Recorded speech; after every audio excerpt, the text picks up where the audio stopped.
The thoughts, opinions, and general overall shade thrown on High at 9 News are those of the individual speakers and not those of High at 9 News, its audience, or its advertisers. The statements made do not constitute medical, legal, or financial advice, and for advice tailored to your specific situation, please consult with a licensed professional. Welcome to the High at 9 News Hour, where you will hear from cannabis industry experts and professionals from around the country talk about important topics while shining light on global issues and discussing cannabis as it relates to politics, regulation and reform, data and technology, science, research and medicine, family and parenting, art, celebrities and entertainment, fitness, sports, mental health and wellness, and plant-based medicines and entheogenics. Together, we are building a stronger community, fighting the stigma and creating change. With your hosts, Jason Beck and Rico Lamitte, joined by special industry expert correspondents from around the country, and daily antics brought to you by Cannabis. Coming to you live every Monday through Friday at 9 a.m. Pacific Time and high noon on the East Coast. And thank you all for getting high at 9 with us.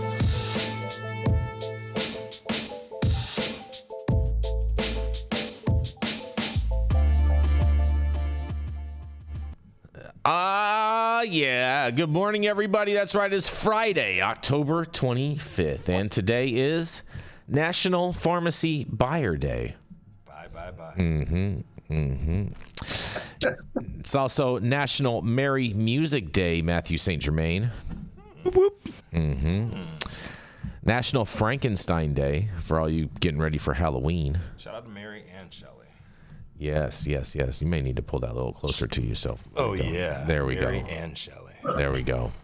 This is definitely for Rico because he already started off this way. It's National Greasy Foods Day today. Good, because I'm hungover, Jason. I had my cheat meal for the week this morning, and it wasn't at McDonald's. Cheat meal for the week, huh? It's also McDonald's? It's also National Breadstick Day. I guess that's a lobbyist for the Olive Garden. I like bread and I like sticks. And it's also Sour S Day. As opposed to a sweet S. Sour D, bro. Sour D. I love Sour D, man. That's great. You're right, Mathieu St. Shout out to Germain. Sour D. Shout out to New York. How about that? Well, thank you all for joining us and getting high at 9 with us. It's also high noon on the East Coast. And please remember to like, share, and subscribe to us on all social media platforms. You can look up above and down below to see exactly where we live on the internet. And we are live every Monday through Friday on YouTube, Rumble, Twitch, Twitter, Instagram, Facebook, and on our very own website at www.highat9news.com. So thank you to all of you joining us from any one of those platforms. And we have the dope dad himself here in the building today. That's right. And he is fresh to death and smelling like the Burger King himself. That's right. Yes. Here, the man over here protesting all the E. coli going on at McDonald's. That's right. It is the dope dad himself, Mr. Rico Lamitte. Thank you, Jason. And I won't go too deep on conspiracy theories on how that E. coli got into the McDonald's ecosystem, but we all know that Trump wears Depends. Fair enough. In studio and I can't hear. Hold on. I'm turning his volume up. Hold on. Turn me up. There we go. How's that? How's that, guys? Is that better? Is that better? Yeah, wait, There we go. Yeah. Thank God. If I was a towelette, I would be moist. Oh boy. My story today is about Jason's favorite New York Attorney General, Letitia James. So New York Attorney General Letitia James announced a $9.5 million fine against George West. George West is the owner of an unlicensed cannabis dispensary in Ontario County, New York.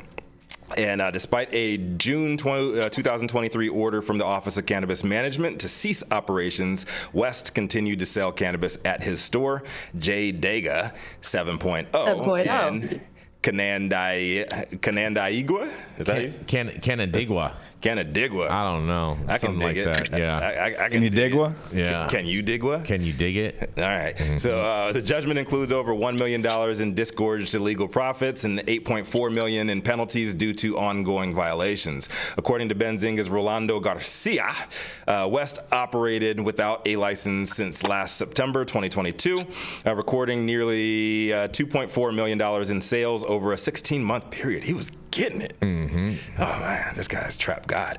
In June 2023, OCM seized over 200 pounds of cannabis products from J. Dega 7.0 during an inspection. I think that's the majority of everything that they claim to have seized. I mean, it's neither here nor there. Shout out to Kathy Hochul over there. He was then ordered to stop operating, but continued until being forced to close by a court order. New York's cannabis law mandates that businesses must have proper licensing to operate legally. James emphasized that unlicensed sales endanger public safety and violate state law, noting that unlicensed cannabis remains a significant part of New York's cannabis market. There was no mention in this article of potential jail time or how the state of New York planned on collecting on that $9.5 million that he owes. But going on past actions alone, I think that it's safe to say that Mr. West will be back at it like a craftmatic, serving up the trap's finest California-based product and treats to New Yorkers in need as soon as this weekend. We already know trappers don't pay taxes. We already know that without the risk of any true consequences for their actions, they most likely are not going to be paying no damn fines. So unless I'm missing something here, Jason, I don't see what would make Letitia James think that George West or any other less than legal operators in the state of New York of a similar mindset past today's announcement that she made. I don't see why they would be paying her any damn mind. The trap remains undefeated in the great state of New York, and with a deep bench of generational talent, the likes of George West continuing to operate unchecked, there will be no end to the winning streak anytime soon. I'm not advocating for anyone participating in any sort of illegal activities, but with all of that said, why would you not? I'm Rico Lamitte, the dopest dad on the street for High at 9 News. What do you guys think? I think I did that story yesterday. You did, Jenny. But Rico didn't have any internet, so we can't blame him for. I've had internet. I've been an internet blackout for the last 24 hours. I think it's. But y'all want to cuss me out for not pre-reading stories in Discord. All right, I see how it is. I haven't had internet in 24 hours, so. Jason didn't shoot it down when I submitted the story. I didn't even have time. And it was not a knock at you, Rico. Whatever. If you guys can say whatever, you know what? Maybe I'll try and do better. Okay, that's all I can say. There's only so many hours in the day, But time is a flat circle. Time is not a flat circle, bro. It's a straight line. Ask Mathieu St. Germain. I'm a cyclical. Thank you, Rico. If you ask Mathieu St. Germain, he's going to say it's a continual loop. Well, hey, there you go, Jay. It's a flat circle. Yeah. Oh, Jeremy in the comments was explaining it. He said you had to reread it to make sure I had it right. You had to mansplain me my story from yesterday. Yeah, that makes a lot of sense. I mean, I'm not mad at that. Makes sense to me. I mean, I don't see how they're ever. So they broke down, right? There's a $10,000 fine for every day. Are they ever going to get $1 out of George West? No, probably not. But there's a probably not. Probably not. There's a $10,000 fine because my story kind of broke it down a little bit. There's a $10,000 fine for every day that you operate without a license, and there's a $20,000 fine for every day you operate without a license after you've been told to not operate without a license. Oh. So compounding those since 2022 is what got him to this large amount of a fine. Since 2022. Man, they have their enforcement powers are strong out there. What do they say? Can anybody reference the story we covered like a couple of months ago when they said that like New York trappers owe something like $200 million and they've collected like less than $1 million of that? Mm-hmm. Wow. Yeah. I don't remember the numbers exactly, but it was a crazy high number of what they were saying is owed to them by all these trappers. But the state has no ways or means to actually extrapolate these funds out of them. And in all fairness, a lot of these trappers don't have that kind of money either. No. Well, they spend it. What do you do with that cash? If they had that, they wouldn't be needing to trap. Yeah, you spend it and you hide the rest. Jesus. Craziness. It's the same thing that the U.S. government does with our tax dollars. They're trappers too. Mm-hmm. Think about it. Save the trap, man. Save the trap. So I would like to personally apologize to you, Jenny Beth. Yeah, I have not had internet access. We still don't have internet at my crib. That's why I'm here today. It's not your fault.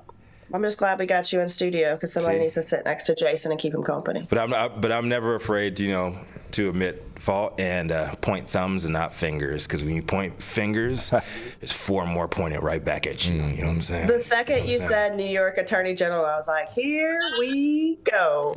Yeah, It's okay. It's a good story. It's interesting. Mm-hmm. I wanted your opinion on it yesterday. Anyway, Rico.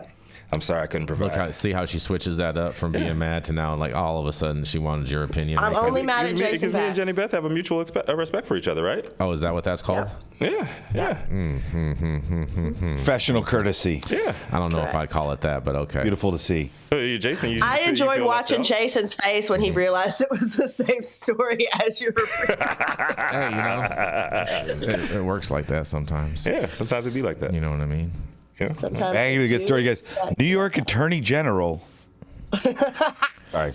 I mean, you know where I'm going to go with this. She's got about as much likelihood of collecting on this as she is getting the money out of Trump too. I won't touch that one. I know. See, I wasn't going to touch Trump. I'm trying to keep things out of politics. Burger King. All right. Anyhow. That's why we got the wine right here next to us. Donald Trump doesn't drink. Drinking already? Crazy. Oh man. This is right here we go. Okay. Yeah. Wrong one. But nonetheless, we're gonna go to a commercial. We're gonna be right back. Rebranded Boone's Farm. Oh man, that was weird. Hey, you America. Do I look like Sean Connery?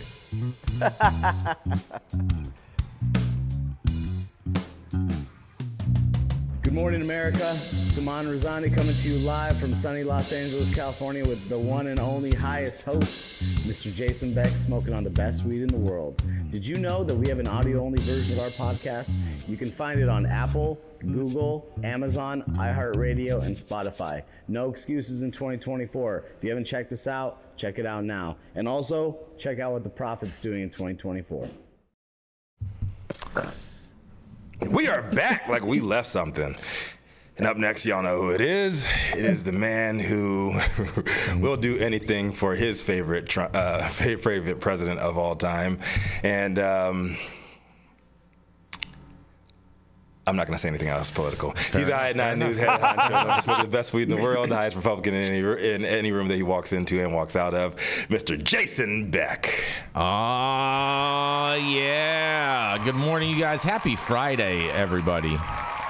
Well, let me tell you something, man, because 8 New Mexico cannabis companies are suing the Biden administration over marijuana seizures, you guys. That's right.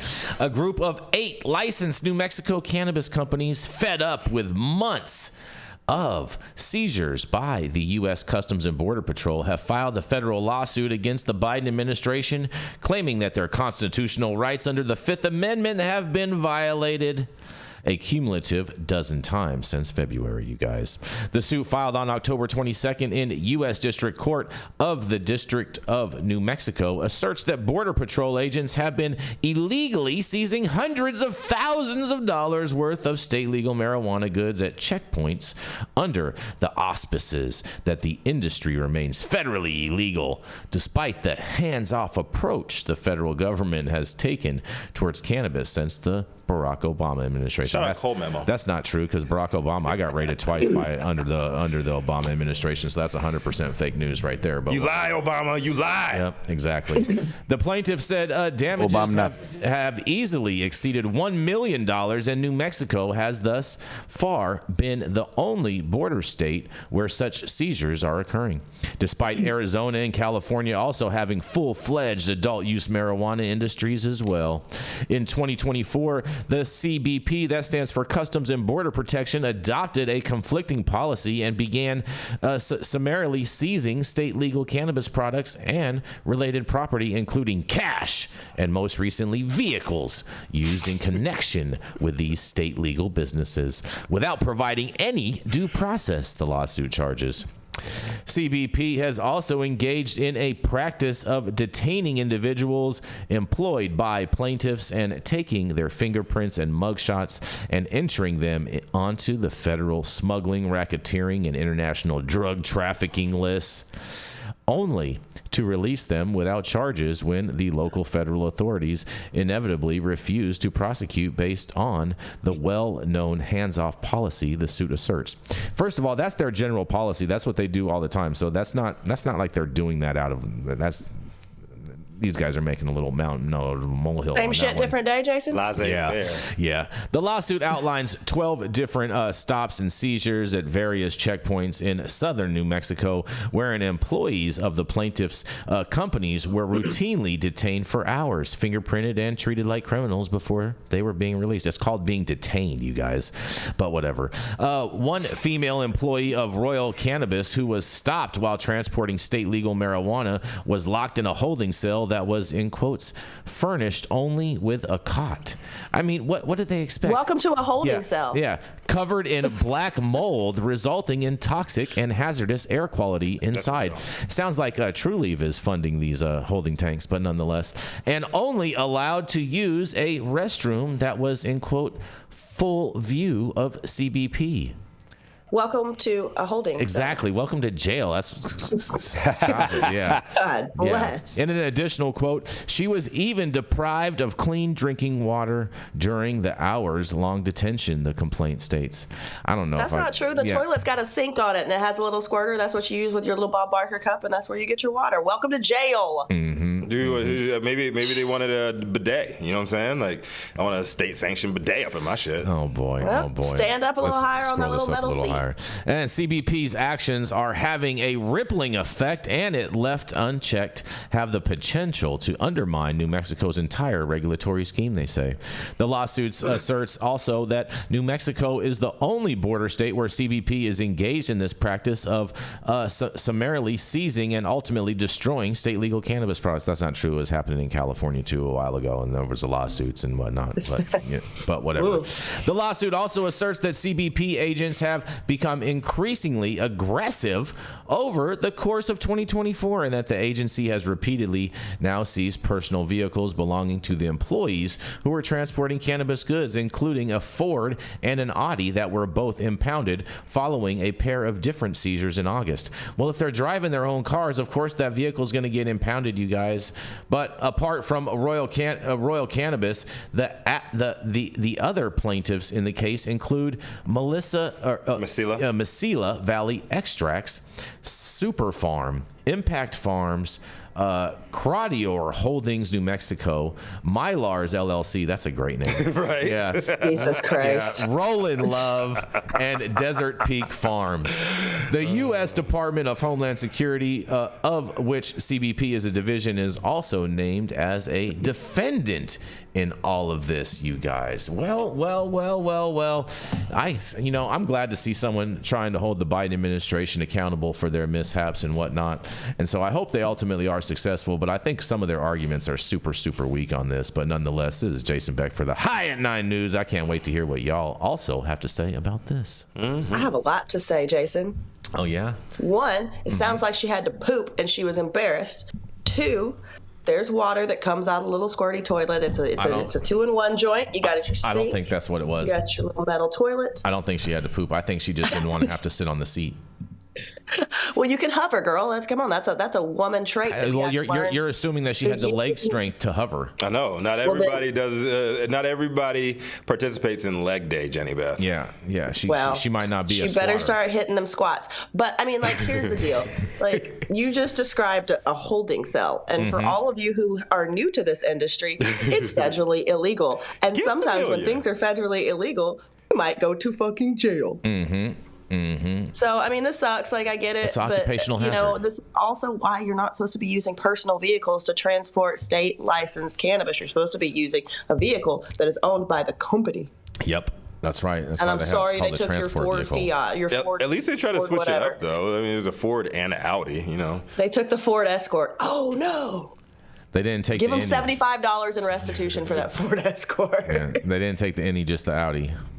It's just the outing. Outing I mean, should be like, illegal yeah, on this grown sucks, men. and I totally get it. But like, we need to be aware until we have a deschedule.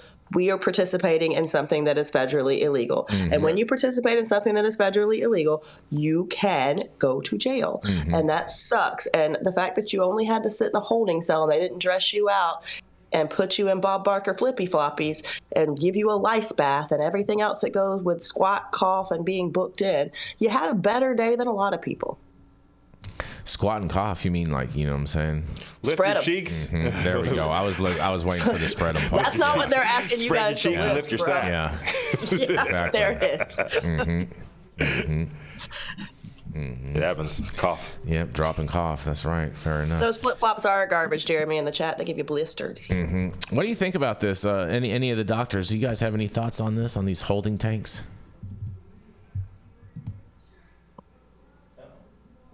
I think you guys are both on You're mute. muted. There we go. I don't know. It's hard for me to give. It's just crazy to make this plant illegal. This is a government. I can't make excuses for a government that makes this plant illegal. It's absolutely ridiculous. It's feeding the prison industrial complex, and that goes also for the departments of cannabis control that create regulations that make the plant illegal. Prohibition never worked, and it's continued prohibition even if you're working for the Department of Cannabis. Fair enough. Right. I blame the borders are. Plant that's still Schedule 1. We have to remind That's right. people Ridiculous. that there are FDA-approved drugs that are derived from a Schedule 1 plant. How does that not come unthreaded? How can FDA approve active ingredients in drugs that are derived from a plant that by definition has no medical value? It's bullshit. Right? Yep. Bullshit. Right? There's medical value, and Dr. T's talked about this.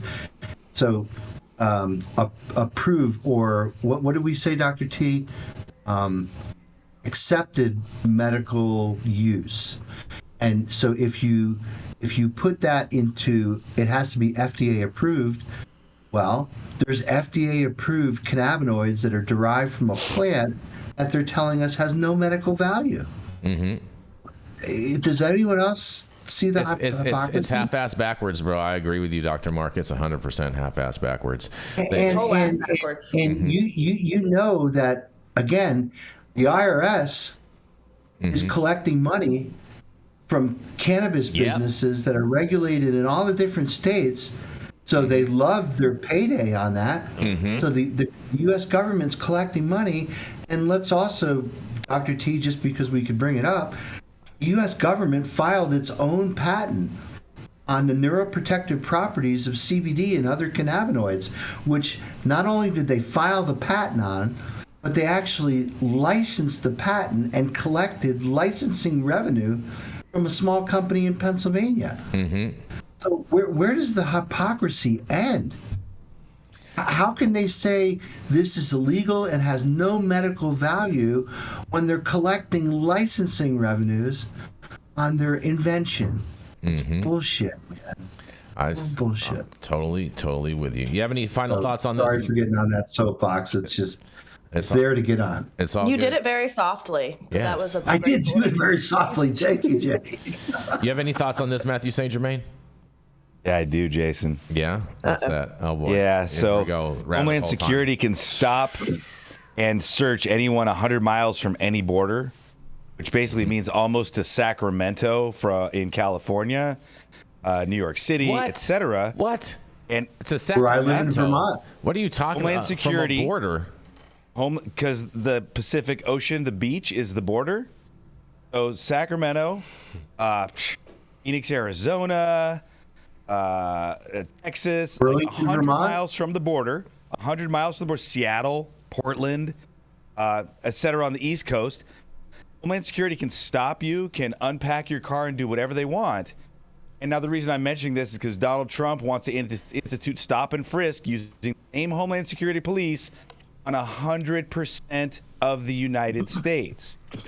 So this is something that we could see happening every state of the union, everywhere, where the Homeland Security Police, similar to the Gestapo in everybody's favorite Nazi Germany, stop you, ask for your papers, and completely unpack your car.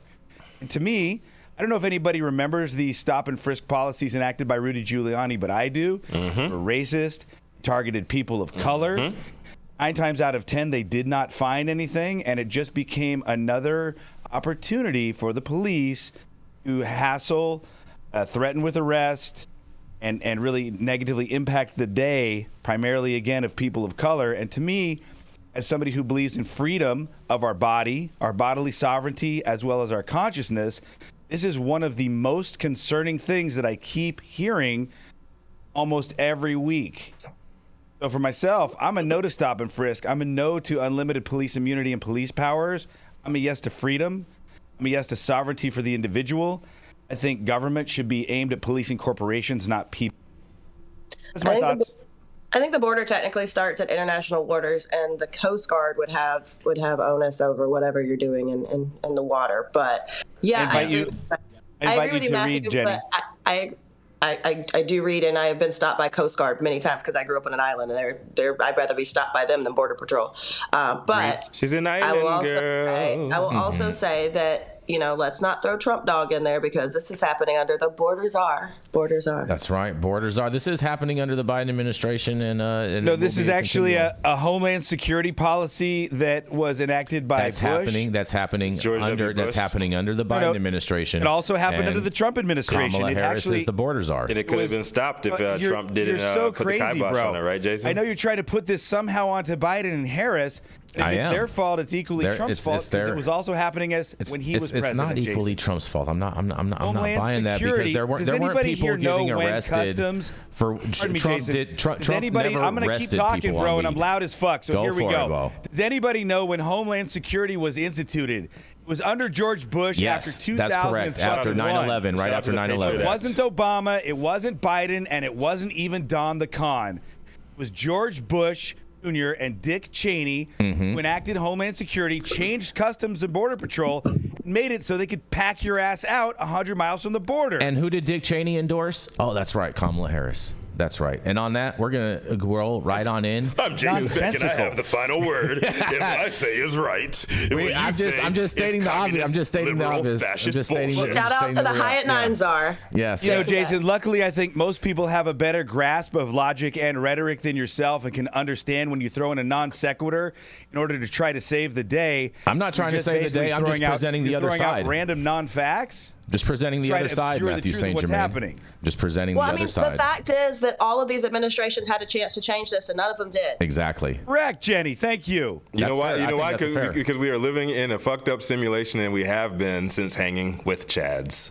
Thank you. And on that, we're going to keep this train rolling. We're going to roll right into Dr. Gene Talleyrand. He's the founder of Medican, where you should be getting your cannabis recommendations from, as well as the CESC. And he's been writing recommendations so long that Mathieu St. Germain might have had them at his birth. That's right. It is none other than Dr. Gene Talleyrand. Mathieu St. Germain was always here. That's my point. Thank you, Jason. Happy Friday, everyone. I love the discourse. Yes. My headline today is from Benzinga. Medical cannabis for chronic pain could cut UK's national health costs by £4 billion annually, improving outcomes. This is by Nina Zdinjak. So new research reveals that allowing medical cannabis to be prescribed through the National Health Service for chronic pain could save £4 billion annually. The research found that when a patient was prescribed medical cannabis for chronic pain, the National Health Service saved £729 per person and improved the person's health outcomes. If medical cannabis were available to the 5.45 million people in the UK with moderately or severely disabling chronic pain, it could save about £4 billion. The savings come from the reduction in the use of other prescriptions, such as opioids, fewer provider visits, and reduced spending on other treatments. The UK National Health Service does not pay for prescription medical cannabis. Essentially, the cost of the medication shifts to the patient. According to Professor Matt Barnes of CIC and Drug Sciences, this seems like an obvious win-win for the government, particularly given the high NHS waiting list and government funding challenges. Given the government's advocating weight loss drugs paid by the NHS to improve health and boost the economy, our research shows that it should be entirely logical to do the same with medical cannabis, Barnes added. Additionally, the report found that prescribing medical cannabis for chronic pain would reduce the amount of time taken off work annually by 27 hours per patient and increase their individual earnings by £100. Overall, prescribing medical cannabis for chronic pain could boost the economy by £5.45 billion, or £1,037 per patient.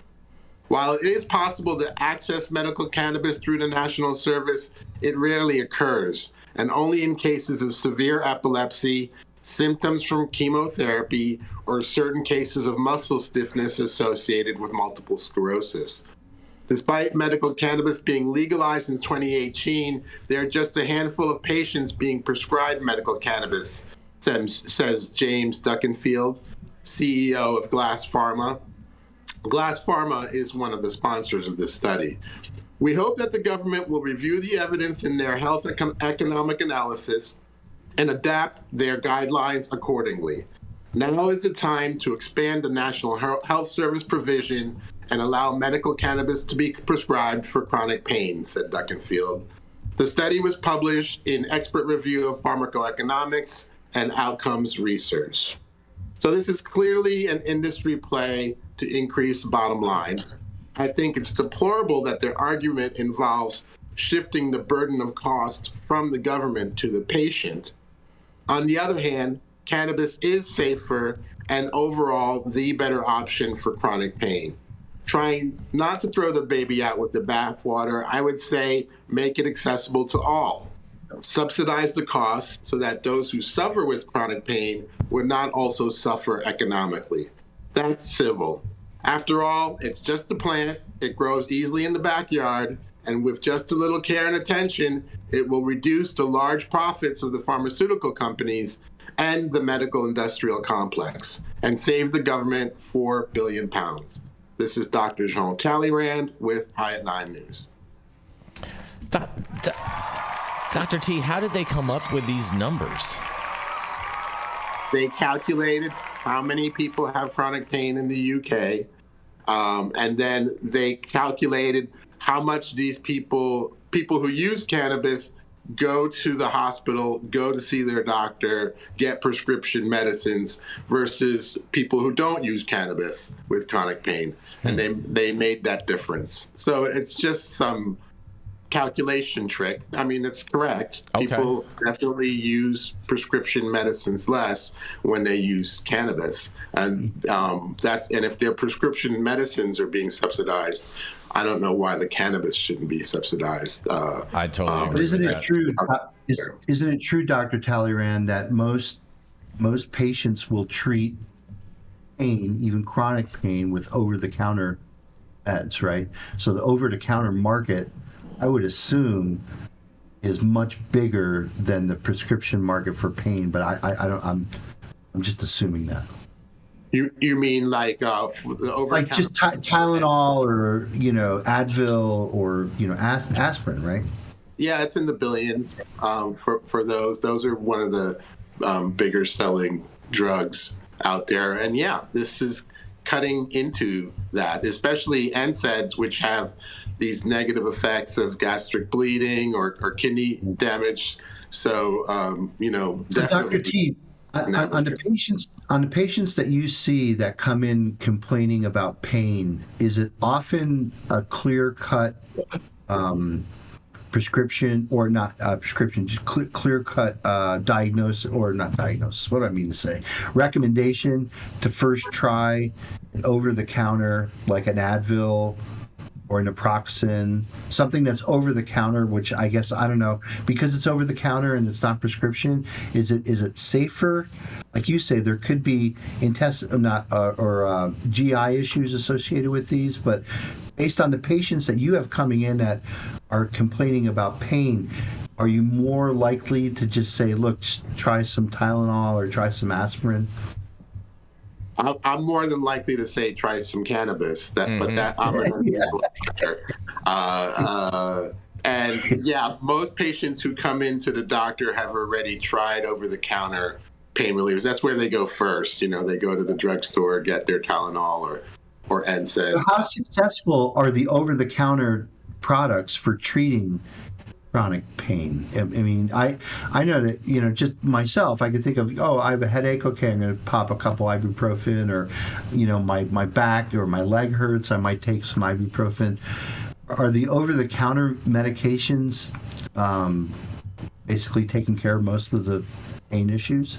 Yeah, I don't know percentages, but I would say definitely the majority of the pain is treated with over-the-counter medication. And especially these days when they have made opiates sort of the public enemy number one, it really is your only option unless you're going to go down the route of cannabis. But cannabis is safer than those over-the-counter prescriptions. And so that's why I recommend the safer product over Tylenol. By the way, Tylenol works through the endocannabinoid system as well. And so we're dealing with the endocannabinoid system either way, whether it's Tylenol or cannabis. Yeah, and peripherally, aspirin and ibuprofen are COX-2 inhibitors, right? So they're inhibiting the formation of prostaglandins and leukotrienes and things that are downstream from the arachidonic acid pathway, which technically is connected to the endocannabinoid system, right, Dr. T? Because arachidonic acid is the fatty acid moiety that's in anandamide and 2-AG and stuff like that. Correct. So all roads lead back to the endocannabinoid system. Isn't that interesting? Look at that. Mathieu St. Germain, what do you think about that? All roads lead back to the endocannabinoid system. This is amazing, and I'm learning quite a bit, actually. I really appreciate being on here Friday with the doctors. Yeah. All roads lead to death. Whoa. Wow. It's also true, actually, yeah. Embrace it, though. Embrace it. Fair enough. And the speed bump in that road is taxes. Like a long, warm hug. Death is nothing more than a transition, you guys. Speaking of transitions, All right, we're going to roll right into this. Oh, Jason's looking forward to transitioning, everybody. We're going to be right back. Go to school, come back dead.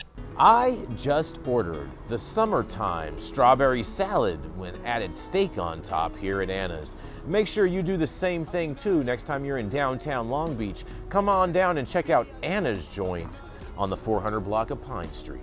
They have amazing selection of beers, foods, and when you come down here to Anna's, you can even challenge me to a game of shuffleboard if you want to lose.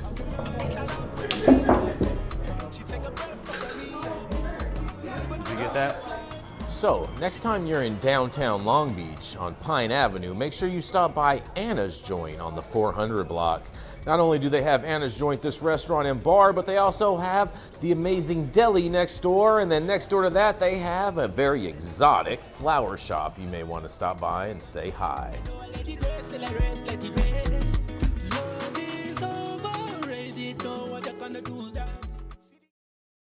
All right, stop whatever you're doing. Make sure you smash that like button. I know we'll appreciate it, you'll appreciate it, and YouTube will appreciate it. Also, make sure you subscribe to the channel if you're not subscribed already. And all of the articles that we cover on today's show will be up just a little bit later on today. And I do want to encourage everyone, I know we get into a lot of different political discourse here, but I do want to encourage everyone that is watching the show to donate some money to the Green Party. They do need some help with funding currently. And if you do donate some money to the Green Party, please make sure to snap a picture of it and send it to us. You can email me at jason@high9news.com. What's going on there? All of that. Yeah, we want to make sure that all voices are heard in this election, and the Green Party does need some help, and we want to make sure that we are here to help them because their voices matter too. Spoiling it for Kamala Harris. This plan would make marijuana legal, but would not remove all of the consequences. Explain that for us. Why are they busting in my door after midnight over something that Illinois says is legal? Right. We've run into so much cannabis, we've run out of places to put it. Things are legalized, but it's not legalized completely. My mini doc on legalization policy in Illinois is available for free streaming now at colememo.com/minidoc.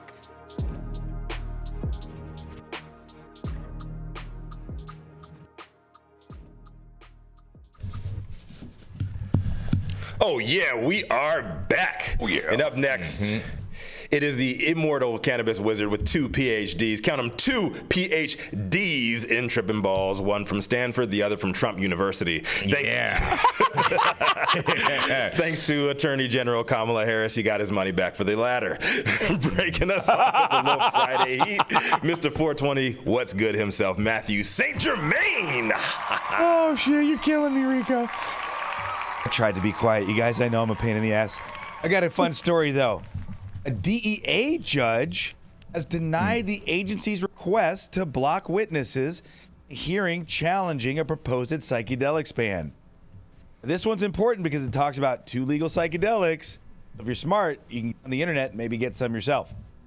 Drug Enforcement Administration administrative judges denied the federal agency's request to block a series of witnesses and evidentiary exhibits in a forthcoming hearing on its plans to ban a pair of psychedelic compounds used primarily for research purposes.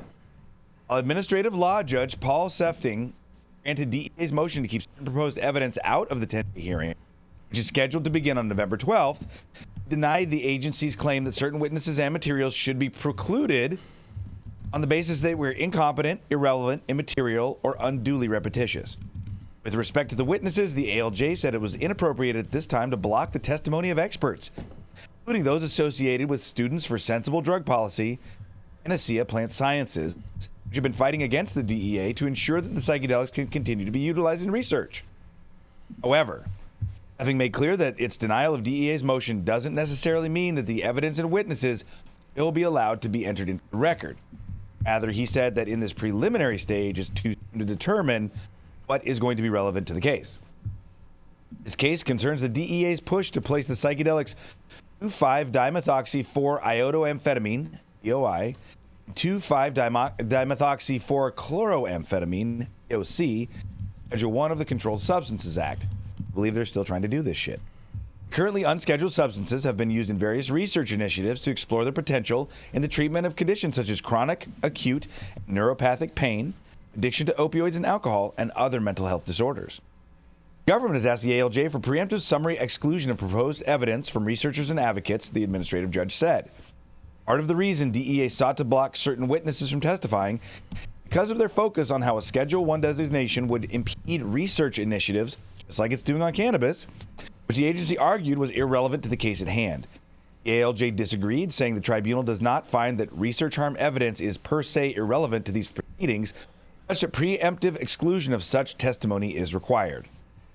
While the judge did side with DEA on a number of evidentiary items it sought to be excluded, it denied the outright request. And that represents a partial, meaningful win for opponents of this proposed ban. Science prevails, SSDP Executive Director Kat Murdy told Marijuana Moment on Monday. DEA is trying to force medical research into the dark ages by criminalizing both DOI and DOC. Potential research chemicals in preclinical psychiatry and neurobiology, whose status as unscheduled compounds has made them de facto tools for researchers studying serotonin receptors. SSDP is proud to have brought together the world's leading experts in neuroscience and pharmacology who will testify to the immense harm that will be caused by adding DOI and DOC to Schedule 1 of the Controlled Substances Act, Murphy said. He added that the judge's decision is a victory not only for scientific integrity, but for the tens of thousands of Americans suffering from depression, anxiety, chronic pain, as well as those who are at risk of opioid overdose, and all of their loved ones, all of whom benefit. Following a public comment period, DEA's ALJ Sofing in August set an administrative hearing on the matter from November 12th to 22nd, with a final meeting on the 25th of November. This all comes as DEA separately scheduled a December hearing to gain additional input on the Biden administration's marijuana rescheduling proposal, a move that will delay that reform from potentially taking effect until after the presidential election. Meanwhile, SSDP was among stakeholders who requested the psychedelics hearing in hopes of challenging what they view as a lack of evidence justifying the DEA's proposed ban. Researchers have pointed out that DOI and DOC, as currently unscheduled substances, have been key components in psychedelic research that show potential in the treatment of anxiety and depression. For example, researchers have argued that DEA has failed to meet the statutory burden of demonstrating that either psychedelic compound has high abuse potential. There are no documented cases in medical literature of distressing responses or death ever related to human consumption of DOI, nor has there been any established evidence of a high risk of dependence. Initial scheduling of the administrative hearing came about 2 months after a federal court dismissed a case challenging the constitutionality of DEA's process for adjudicating scheduling action, as the agency seeks to ban the two psychedelic compounds. To date, there are no reports of distressing responses or death associated with DOI in medical literature, it said. The physiological dependence liability of DOI and DOC in animals and humans is not reported in scientific and medical literature. EA, however, said that anecdotal reports posted by people online signaled that the substances have hallucinogenic effects, making it reasonable to assume that DOI and DOC have substantial capability to be a hazard to the health of the user and the safety of the community. It did point to one report of a death of a person who had used DOC in combination with 2 other unspecified drugs, as well as 2 reports of hospitalizations that it said were attributable to the use of DOC with other drugs. Scientists say that hardly constitutes reason enough to place them in the most strictly controlled schedule. The background of this development, the Justice Department's public comment on its proposal to move marijuana from Schedule 1 to Schedule 3 under the CSA officially closed this past summer. These requests were seen by many reformers as a way not only to push back on Biden's administration's rescheduling plan, but also to potentially delay the formal implementation of the action amid an effort by opponents to shoot it down. What we have is continued work by the drug war mafia to limit and control access, access to our substances for us, to control our conscious and mental sovereignty, to basically keep us in a box with our head down, work until we die for the man. This is St. Germain on a Friday for the High at 9 News. Really looking forward to what the doctors and my fellow correspondents and hosts have to say. Thank you so much. Take it away, guys. Did you call us still hoes? trying to stifle progress. Surprise, surprise. Right? I'm not surprised. Yeah, by this. the substance abuse. I mean, to me, this is an argument against descheduling, because if you really want to deschedule, get rid of the whole Controlled Substances Act. And so descheduling becomes an incremental step, just like rescheduling is an incremental step. It continues the problem of penalizing people who use substances who abuse substances and making them criminals, rather than saying that they have a health condition that needs help, right? And rather that, you put them in jail. Not good. Controlled Substances Act is a problem. And I'm outing those people who are saying deschedule. You're missing the point. Abolish the Controlled Substances Act or bust, not deschedule or bust. I agree, Doctor, and we need to highlight that the DEA and the CSA Act were enacted by Nixon in order again to control the Black Panthers, the Weather Underground, the Students for a Democratic Society, the anti-war movement, all who were utilizing their First Amendment rights as U.S. citizens to at least speak out about things that they wanted to change in the government. Since they were not breaking the law, the Nixon administration, in a blatantly fascist move, and to restrict certain drugs that it knew were a known nexus between groups in order to make them prosecutable. Another thing the DEA has done, and they even show it on, I think, the first or second season of Narcos on Netflix, the DEA was also enacted as a cover organization for the CIA, so that the CIA could continue to smuggle hard drugs into America to, number one, fund their black budget projects, which are their off-the-books projects that they don't have to report to Congress. They also did it to continue to destroy the black and brown communities in America in hopes of preventing the rise of another group such as AIM, the American Indian Movement, and or the Black Panthers, as well as the United Farm Workers. The war on drugs has been a blatantly racist and classist attempt all down and deprive us of our inborn freedom and sovereignty as human brothers and sisters on.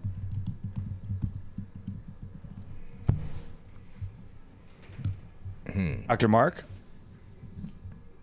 Yeah, well, it's interesting because you were talking about 4 CB or maybe 2 CB earlier. So So, so these two drugs, DOI and DOC, are part of a family of drugs that Sasha Shulgin made in the late 80s and early 90s, and is actually described in great detail in his book Pekyle, right?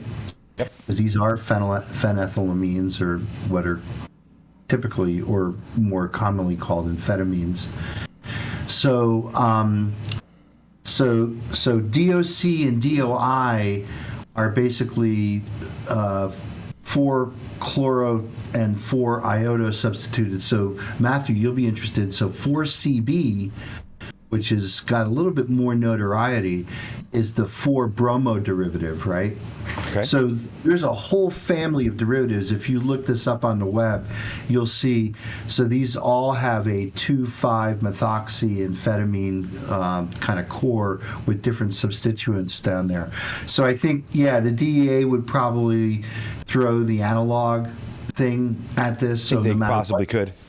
Yeah, no matter what Shulgin made at that position. But it's interesting, like you said, there was I guess one fatality from DOC, but no fatalities from DOI, or is it the other way around? Well, I forget. Right, but the fatality from DOC, the person was on 2 other unnamed drugs. Was on other drugs too as well. Yeah, so using that logic, we could literally say cucumbers are deadly because people have gone to the hospital on other combinations of drugs and died while they had cucumbers in their. So it's a huge jump over this logic gap to say that it was the DOC that was harmful. That the toxicity was strictly due to that, yeah. So I guess the other issue to think of here is, again, like these compounds have been investigated as antidepressants. They're, again, part of this whole psychedelic renaissance, which I know Matthew's reported on here at High at 9 News quite a bit.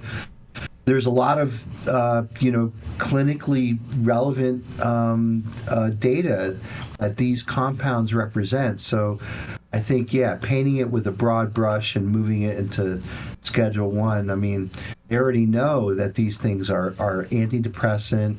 It could help with actually withdrawal from psychedelics, which is really super interesting. Oh. I don't know if you saw this, really? Matthew, but I think it's either DOC or DOI. One has got a very LSD kind of like trip associated with it, but it lasts longer. So I think that's DOI. That's DOI. Yeah. So DOA. Yeah, exactly. Just be glad you're not DOA. And there's another psychedelic that was going around for a minute in the early 2000s called 5-MeO-DIPT. It was called Foxy was the street name. And people were using it as an LSD substitute, because in the early 2000s there was a real shortage of LSD in the country due to some big busts. And that one is very dangerous. If you encounter Foxy, I highly recommend staying away from it, because the threshold amount between enough to be high and enough to wind up in the emergency room is very minute. When it comes to most of these other substances, especially the Shulgin substances, they're incredibly safe. Mm-hmm. 2 more drugs. I got to see a great talk by him one time that was, and Dr. Mark, of course, you'd be an expert at this, where he was explaining the chemical symmetry and showing that what he did was he took these known drugs and he would literally show, like, here was an OH group, so an oxygen hydrogen, and I would move that OH group using this chemical, and I'd put a sulfur here, and I'd move the OH over here, and he would literally be showing, and he had such a facility and ability to describe this in visual language that you could see and visualize in your mind's eye this superstructure, how he was using different solvent and reagent processes to move different molecules here and there, and getting increases or decreases in potency or in total trip time or body effect or more visuals. And the reference books that Dr. Mark mentioned, Pekal, P-I-H-K-A-L, and T-Call, phenylethylamines I have known and loved, and tryptamines I have known and loved, are amazing books because they go through this process. You're talking about Fical and Tycal. T-Call and T-Call. Yeah. They talk about his processes, working with DuPont, creating a couple of novel chemicals that led to him getting a DEA scheduled license. And then his work with his wife as a psychologist and his group of friends in making and testing and trying these chemicals and then sharing them with the greater community. Yeah, no, these They're guys, really an amazing read. Yeah, this couple, I have both of these books, Mathieu St, Germain, and so I'm very familiar. They were having freaking crazy crazy party ragers at their house and whatnot, and like all part of their whole research and experiments with this stuff. It's a very, very trippy book. A couple of my friends are pretty high up there at the Shulgin Foundation, and so if you ever want to go and visit Alexander's lab, Sasha's lab, it's still up. It's extant, really cool. And it is visible, and we could take a field trip out there and check it out. That would be very cool. I would be with that. And it still has his, similar to Dr. Mark's whiteboard, it still has his scrawls on the chalkboard behind some of the glassware that you can see. Wow. Cool. Yeah, there's a cool movie on YouTube called Dirty Pictures. It doesn't have the dirty pictures that you're thinking of. The dirty pictures are reference to the chemical structures sketched out on these bottles. Yeah, that's a really cool video. It talks all about Sasha's thing. And what you're talking about there, Matthew, is something that us chemists refer to as structure-activity relationships. So we look to see when we got an active, what we call pharmacophore, which is an active molecule, we look to sort of decorate different groups on those molecules, try to find out, which way is up and which way is down. So that's it. Quantitative structure-activity relationship. And it's so interesting. And the other thing is the enantiomer and isomer quality of molecules, where a molecule that is structurally spiraled one direction will have one action, and then if you have a mirror image spiral, it can have a completely different action. And I saw this recently I learned this about limonene. Limonene is one of the main active terpenes in cannabis. And when it spirals one way, it tastes like gas, and when it spirals the other way, it tastes like a lemon citrus. Yeah, that's right. And Dr. T will know that the thalidomide story. So molecules like my hands can either be the left-handed version of the molecule or the right-handed version. And thalidomide, which I think was prescribed to women with morning sickness, right, in the early 60s, it turned out that one of the enantiomers, not both, but one of them, elicited these terrible birth defects. And so thalidomide is usually the poster child for you got to have the right molecule in there. Interesting, man. Lots of great knowledge. We got to go to a commercial. We're going to be right back. Yeah, commercialize it. Are you a business that's suffering from the hyperinflation that is plaguing America today? We have the solution for you. That's right. Patriot Business Financing. Head on over to www.patriotbfc.com and apply for a loan up to $2 million. Any state, any industry, even the cannabis industry, the CBD industry, as well as the industrial hemp fiber industry. Secure up to $2 million today, and make sure that when you apply, you tell Paul you said hi from High at 9. Downstream anti-inflammatory effect. Very, very cool. And we are back. That's right. Coming up next, he's a highly recognized New England-based organic chemist. Expert, always brings the Friday educational heat to High at 9 News. So hot. Yes, very hot. Hot like fire. So that's right. Get your notepads ready, because it is the Professor, Dr. Mark Scialdone. Yeah.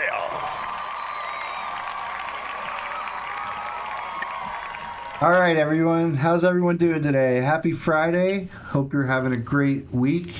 Hope you got some wonderful plans for the weekend. That includes cannabis.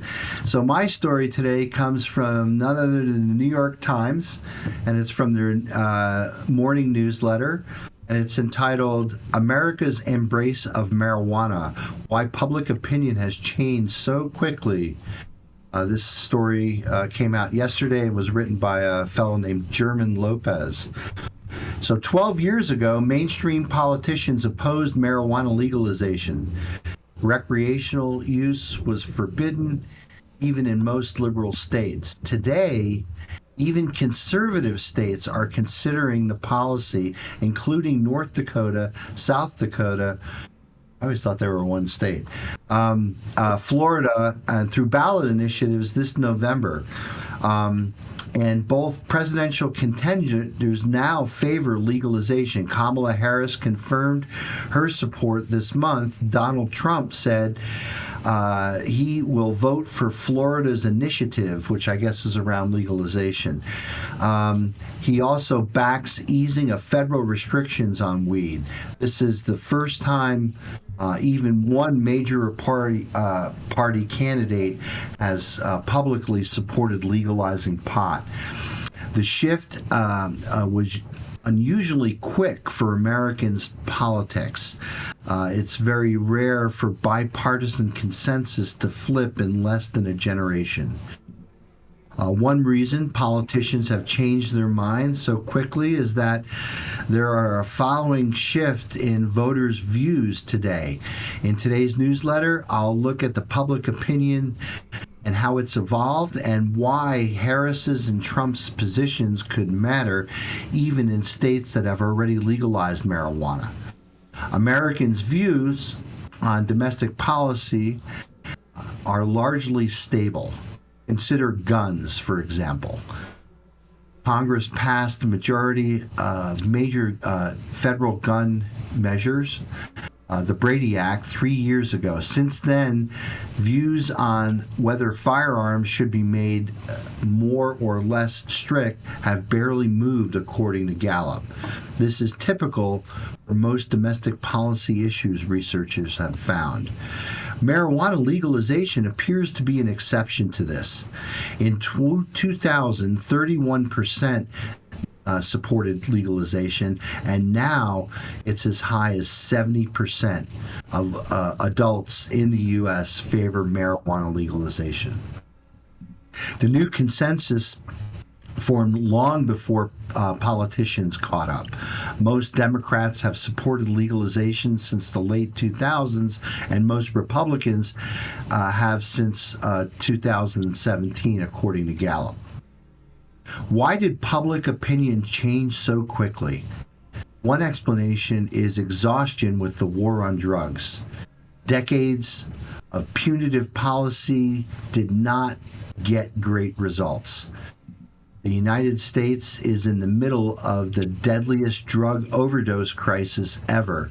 Although overdose deaths are now falling, people want reform.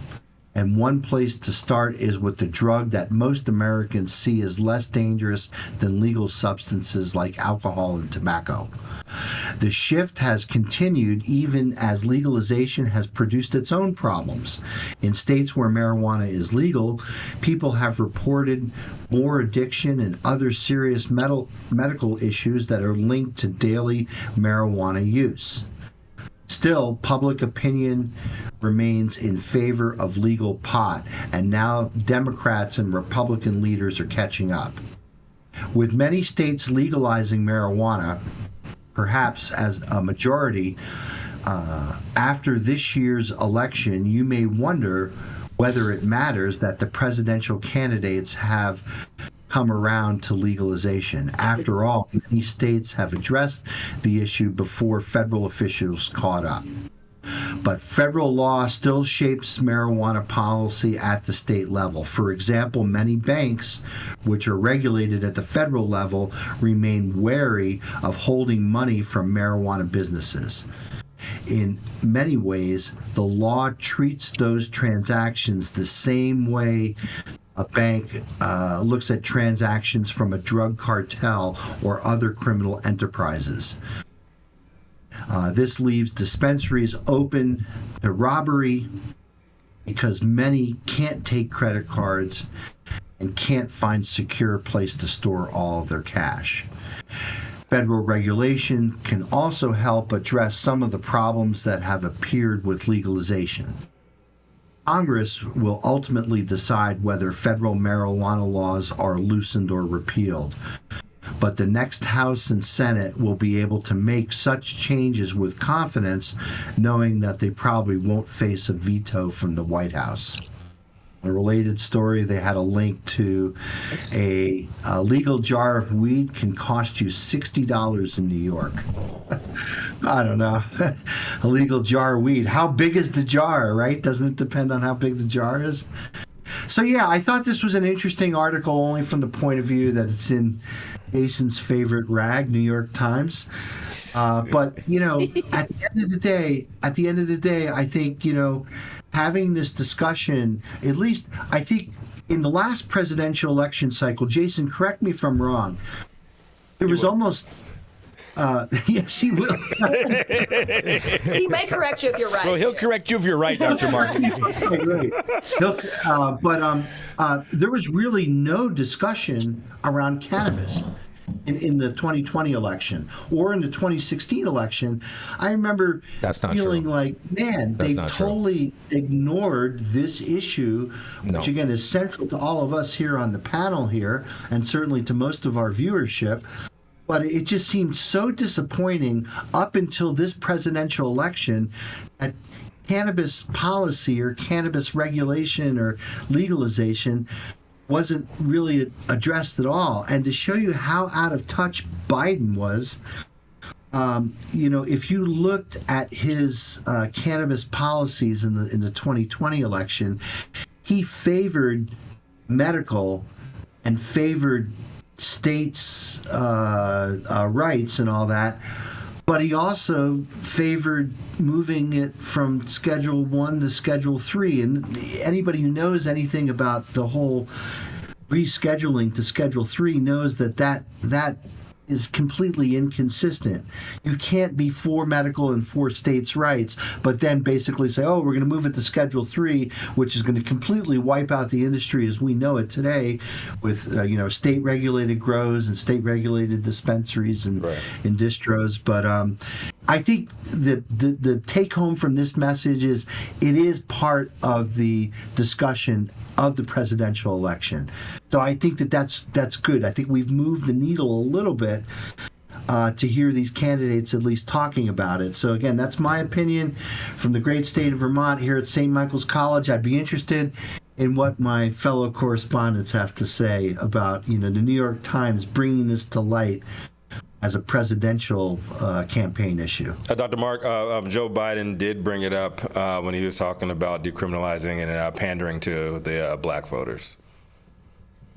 Well, I think what happened, Rico, is Joe Biden took a very soft stance, and his soft stance, which I found to be very inconsistent with each other, convinced me, who was working in Delaware at the time, to actually write a letter to Joe Biden. In fact, we got it to one of Joe Biden's staffers because of a friend knew someone who was working on the Biden campaign, and I had to say, hey, man, give him this one-pager because what he's saying about cannabis is completely incoherent and completely just total bullshit.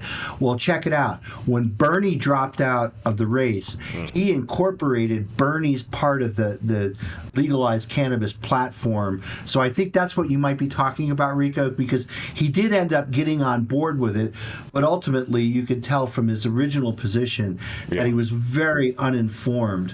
And I put that not on Biden himself. He's just an old guy. I put that on the staffers who was feeding him information. So when I found that I can basically, through a friend of a friend, get information to a staffer, I dropped everything I was doing that day and wrote a one-pager and said, you need to give this to Biden because what he's saying is inconsistent with the law. Yeah, I know hindsight is always 20/20.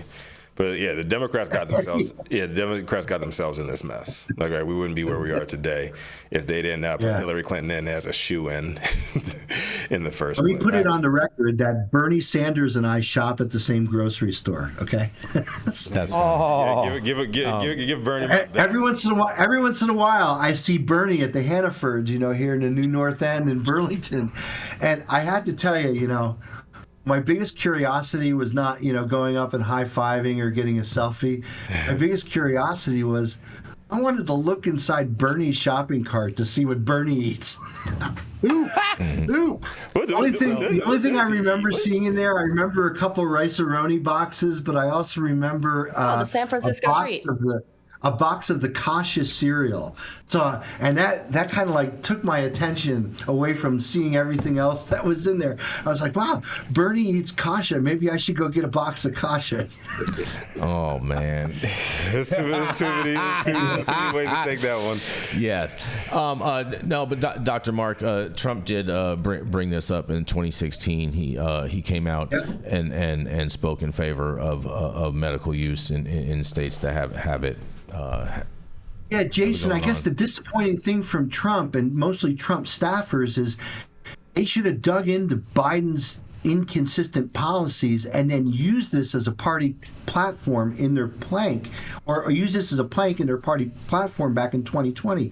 If Trump would have realized that and would have said, hey, you know, if I get elected, we're going to just end prohibition and we're going to legalize cannabis. But you know what? He fell short of that. And that could have been... I would argue it's not polarizing enough, and this is like no knock on. I promise, it's no knock on Trump and the Trump supporters or anything, but they just seem to go after a lot of the issues that polarize people, and if it's not polarizing enough, like guys don't really tackle them. Is that correct? Well, there's a whole number of things, but he has shown a lot of evolution over the years on this issue to where now he's voting for legalization in Florida. This just because I see what you guys are trying. No, I'm just asking, like, why is it called evolution and not flip-flopping if it comes from Donald Trump? It's flip-flopping from everybody else. Real question. Because a lot of the times, because those people are paid off. Trump is not paid off. Trump has his own money in Does he really? Yeah, 100%. Yeah, most of those people are paid off. I'd like to spend an afternoon in Jason's brain just to see how it works. He doesn't seem to be paid off. Like, how would you know if he's paid off or not if he doesn't produce any tax returns? Because he's the only person that's self-funding his campaign. What are you talking about? Self-funding what? He's not self-funding his campaign. He's using That's the a lie. campaign money to pay for his He's been self-funding his campaign, bro. He's his biggest contributor. No, he's not. Oh my God, that's a lie. Yep. I'm just saying, like, I agree with you, Dr. Mark. I'm highly disappointed, and I have no a personal love for either party, but I do believe. Hold on, I do believe that the Republicans would win over a lot more. Folks like myself, disgusted with both sides of the political spectrum. Yeah. If they just went forward with the stuff that really matters, right? And instead of just like attacking stuff that polarizes people, that it really has no real effect. We talk about the transgender issue, that's less than 1% of the population, right?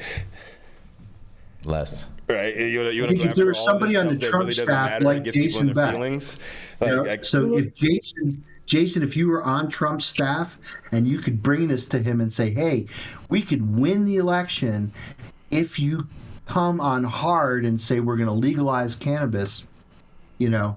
I mean, again, there are one-issue voters in this country. I don't necessarily disagree with that. I don't think there's enough single-issue voters, though. Because Stephen Miller still has a place in Donald Trump's heart. Hold on, are you going to let me finish what I'm saying? Thank you very much. Thank you very much. Not he pulled a Jenny Beck. It hits harder when I do it.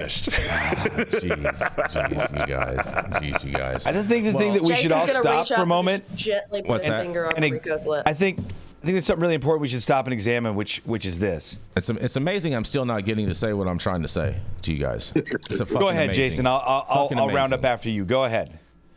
So, in regards with Trump has a record of being a president.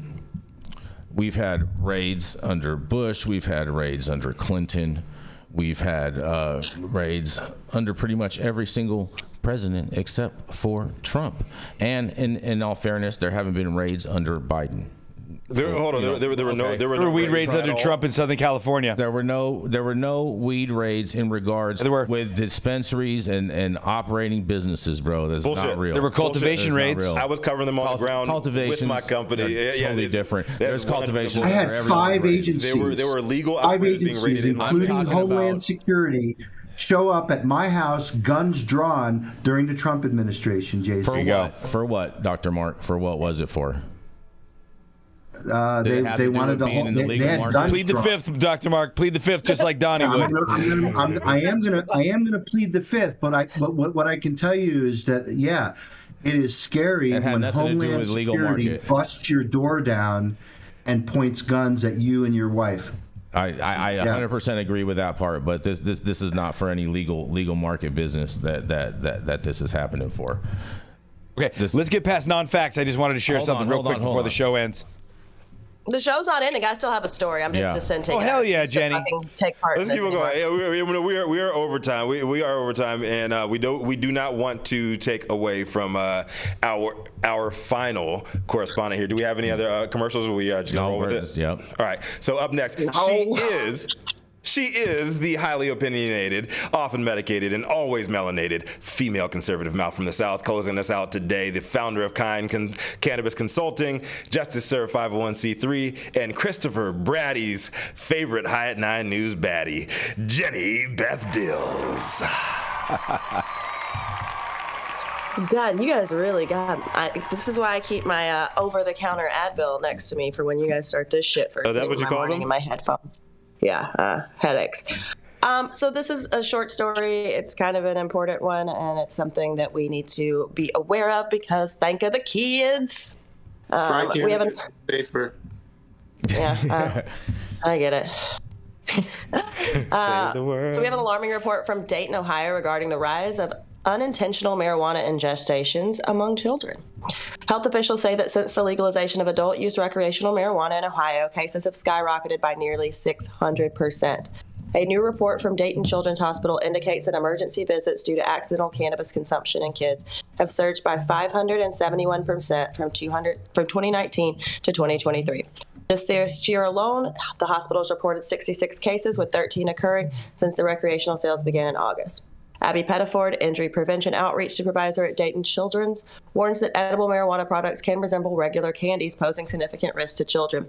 She advises parents to keep cannabis products securely stored and out of reach. So this is not an issue that's necessarily about dispensaries or access. This is not something that should prohibit access to people who need it. This is about watching your kids, you guys. This is about us as an industry making sure that we're not making something that is going to confuse a young child, right? And this is really about making sure that you are parenting appropriately. I'm not going to judge your parenting, but if your kids ate a whole bunch of edibles while you weren't looking and those are small children, then I'm questioning where you put those. So as we kind of see more access and see more products being available, we didn't see a bunch of kids. It's really hard for a child to accidentally roll up a joint and smoke it, right? It's not very hard for a child to be like, I'm hungry. What's that? So just be aware, make sure that your kids are educated on what not to touch. My son knows that there are things that you don't mess with. My kid's never going to go pour a glass of wine in my kitchen. Why? Because he knows that's mommy's juice, not his. So just be aware and pay attention to what your children are doing, you guys, because no, is it going to kill the kids? Definitely not. But it is going to cause some really scary situations for you as a parent, and it could get some agencies involved in your home that you don't want there. So just be aware and pay attention. Be vigilant parents. Throw it back to you guys. What about the kids? It's always what about the kids? Say the cheering. Mm-hmm. Isn't it time for our annual Halloween that there's weed and fentanyl and razor blades and all the candy stories? Right. Yeah, you know. I'm surprised we haven't heard one this year. I do agree with the propaganda scare. You're right about that, Matt. And I miss it, you guys. Watch out, you guys. There's weed in the candy. Yeah. You know. I hope so. And it's usually coming out of these cops too. Maybe it's because the police union is torn this year of who they want to support. There was a story today about in Wisconsin about a pizza parlor that apparently had tainted pizza. Oh my God! I'm not sold it touching to customers for 4 days. For 4 days, health officials said. Was there a gate in front of this pizza parlor? No. I see what you did there.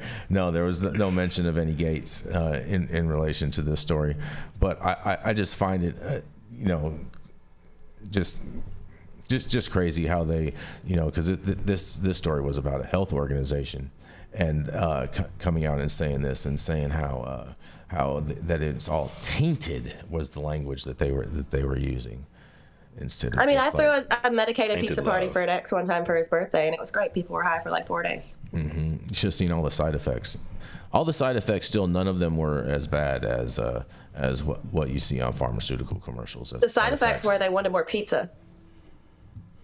They didn't mention that as a side effect, Jenny Beth. I bet they still wanted more pizza. I mentioned dizziness, lethargic, all kinds of different. Hungry, happy, sleepy. Cat Williams told us a long time ago. Hungry, happy, sleepy. What do you think about this, Dr. T? They just gaslighting us? Shout out to Candescent. I think. Are you on mute, Dr. I'd like T? to look at the numbers just so we know if an increase in 600% can be one person going to 6 people. So, I just like to look at the raw numbers to see what they're, where they're getting this. And then the consequences of children ingesting cannabis does not seem to be as serious as children ingesting other pharmaceuticals. So I'd pay attention more to you locking up your ibuprofen and Tylenol and aspirin for your child's safety. That's fair. And the numbers were they're reporting 66 cases this year so far. There you go. Which is kind of a lot. I mean, that's kind of a lot when we're talking about kiddos, And I agree with you that if my kid eats my bottle of Advil, it's going to be way worse than him eating my gummies, right? But I don't know. I just think that we should be a little more vigilant, pay a little more attention to what your kids are doing. Maybe don't let screens raise your children. Send them outside to play. Watch. Be involved. I'm sitting here on the show emailing my kid's teacher. Pay attention. Cages are better at raising children than screens. Well, I mean, so we're talking about 66 people, 66 kids, 66 kids. There's 11.8 million people in the state of Ohio. Yeah, not a lot. Not a lot. Not a lot of cases. I wonder. I'd like to see a comparison. I'd like to see a comparison. This compared to like instance with how many cases kids get into pharmaceutical drugs or even under the sink household cleaners and things like that. I'd like to see some kind of comparison on that in relation. I mean, I appreciate the fact that they weren't saying, "Hey, cannabis is bad. This is cannabis's fault." This woman's just saying, "Hey, heads up, this is happening. Try to secure your stuff out of reach." So you're saying that this story is more fair and balanced than what we're used to seeing out there, Jenny Beth? I do. I think it's a little bit more fair and balanced. I totally understand. And Jason picked my story today because I was a little sleepy. But, I think that it's worth saying, hey, PSA, parents, pay attention to your kids. We shouldn't have to say, parents, pay attention to these humans that you laid down and created on purpose or otherwise, but created. This is your job. 600%. I just feel like just the 600% is just like, propaganda. Yeah. Thank you, Dr. T. Tain't no thing. Maybe they're trying to scare the parents into locking their shit up. I mean, I'm not, gotta do something. What was that scared straight phenomenon? Once the pendulum, gets closer to the middle again, maybe we can bring back shows like Scared Straight again. Scared Straight was pretty good. I know. It's, we got this woke FCC these days. You know what I'm saying? Well, holding us back. Well, don't worry. Boy. You got a few more days of that. A few more days of freedom to unleash these wild, rabid police on the streets. Stop this propaganda. I think it was a great story. Thank you for covering this, Jenny Beth. And I apologize for redoing your story. I was not given the heads up. That's okay. The head honcho should have caught that one. Yeah. Small hands. Sorry, guys. Sorry, guys. I dropped the ball. Sorry. But not thank as you tiny all. Trump-like hands. Thank you all for joining us for yet another episode of High at 9 News. You can always catch us live weekdays at 9 a.m. Pacific, high noon on the East Coast. Big shout out to the super fans just getting their comments posted live on the big screen and announced by the team. And there was none today, so I have to say that I'm very sad.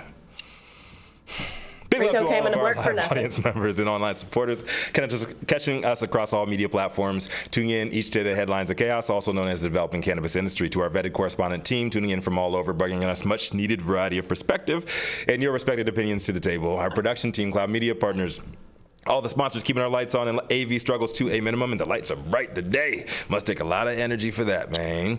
As always, Cannabis Sativa L, the reason why we show up to read these stories every single day. Thank you too, baby girl. And it has been Friday, October 25th, 2024. Show's over. You all been blessed with the top industry headlines for this week. And I hope it was enough for you to put in your pipe and smoke at least until Monday. My name is Rico Lamitte, the dopest dad on the street for High at 9 News, cannabis industry's #1 daily news show. And today... Who should we pop it out to, man? Who are you gonna give it to? What's that? Who are in the outro today? Who are you gonna give to? Who said me? MSG. Me, the only female voice. MSG, the only female voice. Today, I'm going to identify as a woman. Benning, now you're a man. Here we go. I got bigger nuts than half this show. It's all right. Oh, wow. Hot. I'm going to keep it simple with, guys, reject fear, embrace love. Look at the messages you see, look at the messages you broadcast. Figure out, are they based on fear or are they based on love? Reject fear, embrace love. Get out there on a Friday and smile at somebody. Let's see if we can be that butterfly effect that causes our community, world at large, to be a better place. Love you, fellow correspondents and hosts, whether we agree or disagree. I love you. I think we do a great job of modeling some healthy disagreement. Mm-hmm. Let's all go out there and have some fun on a Friday. Let's turn up. Have a great weekend, everybody. Butterfly in the sky.